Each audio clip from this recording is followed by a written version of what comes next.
Okay, here we are, Airsoft Table Talk, Season 2, Cast 1. Take 2. Take 2. Take 2. 3, 2, 1.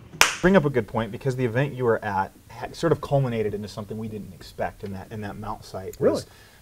It culminated into the NATO group pushing in, and then all the resupply breaking down, and the whole game kind of stalling, and it kind of just turned into a ginormous BB slinging fest. And so one of the things that we got from the players was, one, we didn't like that. Agreed, we don't either. And so one of the things we're striving for the next event is, and that I'm trying to really push for, is if you roll into the town and you're going to take something and you take so many casualties that you've outpaced your ammo in your water resupply, I'm not going to regen you right there. Your command team is going to have to pull you off the objective. You're going to have to go someplace far away. You're going to have to find security, set it up. You're going to have to reorganize, reconstitute, get resupplied, fix your supply situation, and then figure out a whole new approach to your objective. Boy, this sounds like an awful lot of work.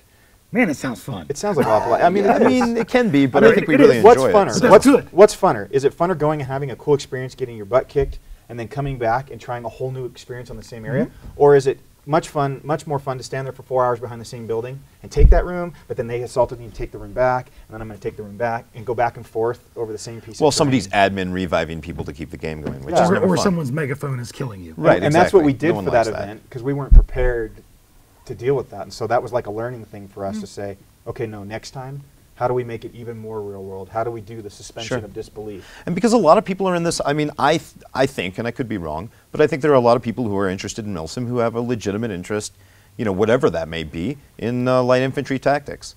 And rewarding failure by saying, well, your attack stalled out and you're all dead and you've overextended your supply lines, but we're going to bring you back to life right here anyway because we want the game to keep going, that's not actually teaching anyone anything. Because then what they think is, okay, we can all just mob in here like a bunch of airsofters, right, with no support by fire, with no security, right, with no clear plan for the assault, and then we're going to be rewarded for that. And we don't want to reward people for that, and that's not fun. That's like an empty victory. Well, and but you guys as admins, you know, as hosts and stuff, you're willing to let players fail.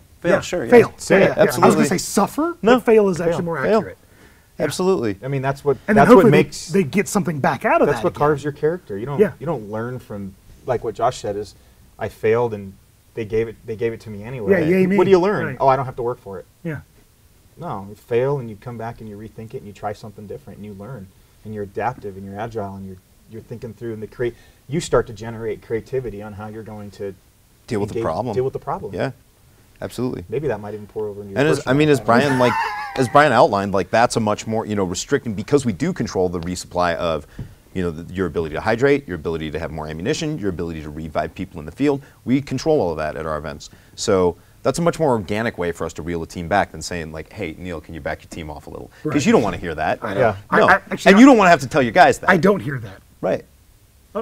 No, sorry, not getting. I mean, you're not coming through. No, that's my. And that's I was wondering where he was going with that. Like, either Neil's too much of a badass, or he's ignoring them. No. Like literally, he won't listen to Yeah, if you tell him that, and I believe that. But I mean, I think that's a much more organic way to do it. Than to tell people that, oh, we're gonna have to reel you back because you're too good. And to be honest, like, or just because the other guy's too bad. Right. Yeah. Whatever it is. No one wants to hear that. No one wants to have to go tell their dudes that. You suck, but you sucked even worse. Right. So we just create a different problem, and I feel like that's just a slightly more organic way of dealing with it. Okay. Feels less hokey to the players. Feels a little bit less like the WWF, mega. What do they call the thing? Royal Rumble or whatever. It feels less like bullshit. And it's the type of event we want to go to. Yeah.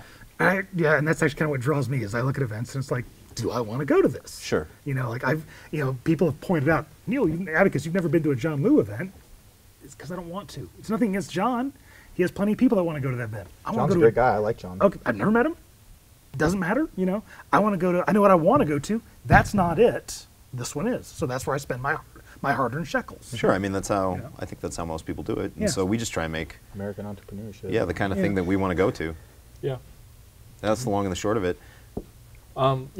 Eric mentioned a minute ago about a learning experience for us, and something else that I think we do that is really valuable is at the end of events we have an AAR. Oh yeah. Before anyone does anything, like before the event is over, but before anyone goes anywhere to like take all their shit off. Just to smell bad and everything. Yeah. Everyone sits down and we have a giant AAR where we have people give us what they thought of the You might want to explain what it is, because I Okay. bet there's Yeah. viewers who actually Yeah, don't know. Because please. we're pretty Yeah. specific about what Yeah. we will take and what we want. So we basically do an after-action review or report, and we want to hear from people what went right and what went wrong with events. So they give a improve and sustain, and we don't want to hear like their BB Their war badass stories. war stories, Yeah. because like they can say it on the internet, but like everyone's time is valuable, so we're trying to like get through it, and we write it all down, and then after that we send out like a survey monkey and with a specific list of questions, and people fill that out, and we use the AR and the survey monkey as learning tools for the future. And I keep a running log. So I keep a running log that I can pull it up on my phone and we could sit down and hash it out.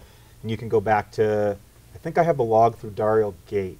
And you can see where we'll do like, okay, check, this was You implemented. can see where we change a policy. Yeah, when you can see where we change policy. We're continually evolving. Continually evolving. And you're documenting it all. Yeah. Yes. Yeah. We keep Based on it, and I feedback keep from it. our customers. Yeah, and so what happens is like we're working through this event right now, and because I hold the master document, I'm going back through and I'm looking like, oh, okay, here's something that we learned from last time that they really wanted to see that we didn't do right, so we're going to fix that.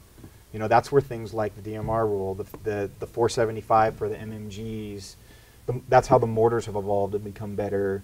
Or That's because feedback we get from Yeah. our players. And I've always felt, I personally always feel as a producer, if I can't stand in front of my customers and take their criticism face to face, then I shouldn't be doing that job. Yeah. Like if I can't, win, lose, or draw for me, if I can't stand there and look at the people that just paid me money and listen to their, their constructive or non-constructive criticism, whatever it may be. Your players are your best source of feedback and intelligence. Right. If you're not listening to them, Sure. we've got people that don't like what we say on this show. Okay. The fact is that when we say it, it's like, guys, you should be listening to this stuff because we're not the only ones saying it. Well, here's the interesting thing too: is we have found that we thought maybe we were pushing too hard, and that's kind of, I think that's probably more me because I'm the cautious, like I'm because of my Army mind, like I'm always like mitigating risk, mitigating risk, mitigating risk. That's your officer mind. That's my officer mind. It That's drives my these guys officer- nuts. That's your officer mind. Fuck shit up. That's right. Josh is just like, let's go in and I'll just put the door on, I'll put the C4 on the door and blow it right when I'm standing there. And I'm like, well, could you take cover? But Slows me down. I always go into that super nervous because I feel that the event reflects on me, and I'm kind of like, we were too hard on him, and then when we get the feedback from the customers, it's like, no, we want to sleep less, we want to move more, we want less ammo, and we're like, Yeah, I every just time consistent. I got to make it harder? Yeah. Yeah. Yeah. Okay. Yeah. I've seen this over and over, whether it's Eastwind or you guys or even in my local games. The worse we make things, the more they the more like people them. like it. Yeah. Yeah, because it's more of an experience. I mean, I think at the It's base. a challenge. Yeah. Yes. Yeah, It's like exactly. Tough Mudder. It's a It's a challenge. challenge. It's not a competition. It's a challenge. Yeah, it's like and walking into a fight not knowing if you're gonna win right. is fun. That's the whole point. That brings up an interesting point, and something that Good, we've been then I'm asked doing a my job lot. right. Is something we've been asked a lot is why don't we have points? And Oh yeah, yeah. We We don't want have to take point. it. oh yeah. See that? Like, well, did you count the fact that we took out that vehicle in mission set 3? Like, and then it's like, well, no, we took this, or I think you miscounted that, and then it's a bunch of bickering over what? Points for an airsoft game? Yeah.